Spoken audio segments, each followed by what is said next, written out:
Imperium du Sang, Chapter 15, Twist the Knife. A few years had passed. Mr. Wrenhurst and I are in Paris working on business and ritual, prayer and meditation. I was wandering the river walk, alone in the city of lights, and the shadows danced and came alive around me.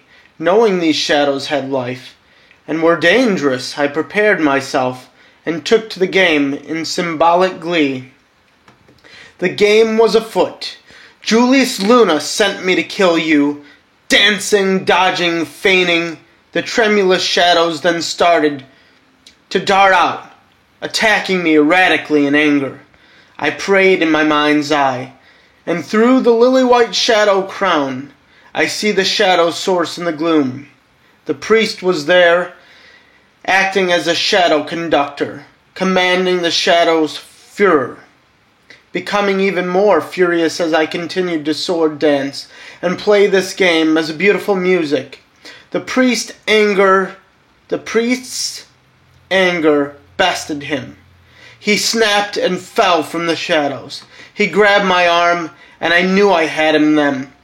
What I could not do before, I would do now. He went to smash me with his other fist, and his fist was met with a laughing splash of blood.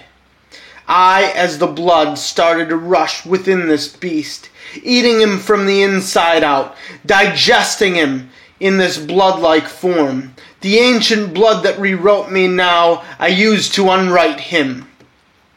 At first, there was a great deal of terror. It's so hard to give up the centuries, though. Then, in a moment, as the being's eyes went black, as his soul was leaving the host, a smile stretched across his horror's face. What monster could stand for this? I then made my way, as blood finally, to the heart. And there, a dark light shone in this form's perception. I consumed it.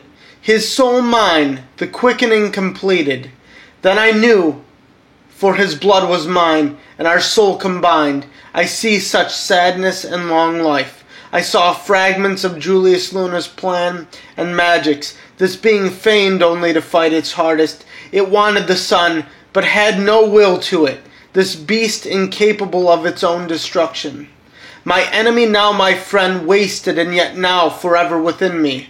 It was unlike the murdering of my parents. Strangely, God was pleased by this death. Then the rush came.